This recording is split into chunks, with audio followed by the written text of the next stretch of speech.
सोचिए, एक सुपरस्टार की आखिरी फिल्म, 500 करोड़ का बजट और एक ऐसा पॉलिटिकल मैसेज जो इतना दमदार था कि फिल्म को रिलीज ही नहीं होने दिया गया।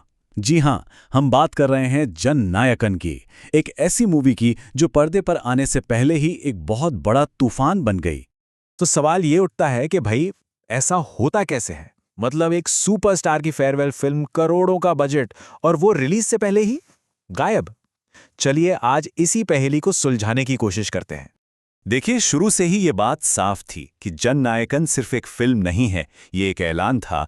सुपरस्टार विजय पॉलिटिक्स में एंट्री करने वाले थे और ये उनकी आखिरी फिल्म थी।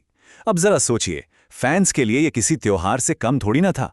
लोग इसे फिल्म नहीं बल्कि उनके आने वाले पॉलिटिकल करियर का एक तरह से ट्रेलर मान रहे थे। और तो और फिल्म का नाम देखिए, जन नायक, जिसका मतलब है जनता का नायक।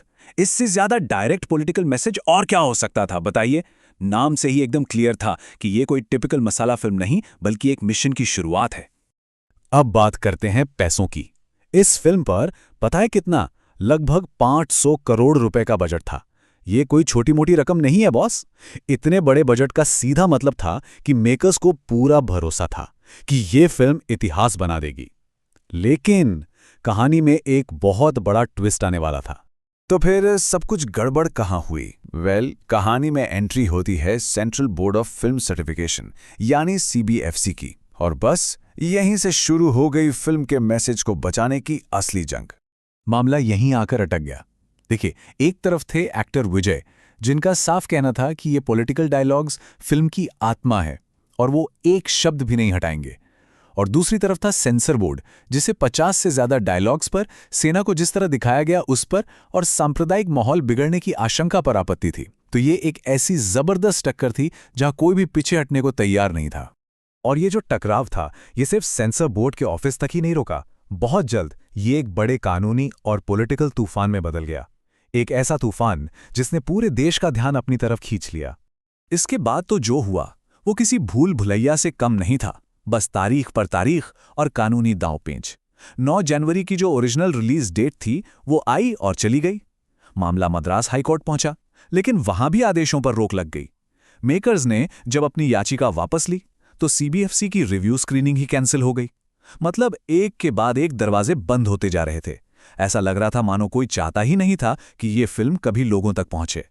और फिर जो बातें अब तक दबी जुबान में हो रही थीं वो खुलकर सामने आ गईं। तमिलनाडु के चीफ मिनिस्टर MK स्टालिन ने सीधा सीधा आरोप लगा दिया। उन्होंने कहा कि CBFC को बीजेपी की केंद्र सरकार एक पॉलिटिकल टूल, मतलब एक राजनीतिक हथियार की तरह इस्तेमाल कर रही है। देखते ही देखते ये आग तमिलनाडु से निकलकर दिल्ली तक पहुंच गई। विपक्ष के नेता राहुल गांधी ने भी इस पर बयान दिया। उन्होंने इसे सिर्फ एक फिल्म का मामला नहीं बल्कि तमिल कल्चर और फ्रीडम ऑफ स्पीच पर हमला बताया। अब ये एक नेशनल इशू बन चुका था। फिल्म इंडस्ट्री भी जाहिर है चुप नहीं बैठी। लेजेंडरी एक्टर और पॉलिटिशियन कमल हासन ने भी अपनी आवाज उठाई। उन्होंने एक बहुत जरूरी बात कही कि सेंसरशिप में ट्रांसपेरेंसी होनी चाहिए। मतलब अगर आप कोई सीन या डायलॉग काट रहे हैं तो लिखकर वजह के साथ बताइए कि क्यों। ये अंधेरे में तीर चलाने वाला सिस्टम बंद होना चाहिए। अब एक तरफ तो फिल्म कानूनी और सेंसरशिप की इन उलझनों में फंसी ही हुई थी कि तभी 2 और बहुत बड़े झटके लगे। इन 2 घटनाओं ने हालात को बद से बदतर बना दिया। पहला झटका था फाइनेंशियल।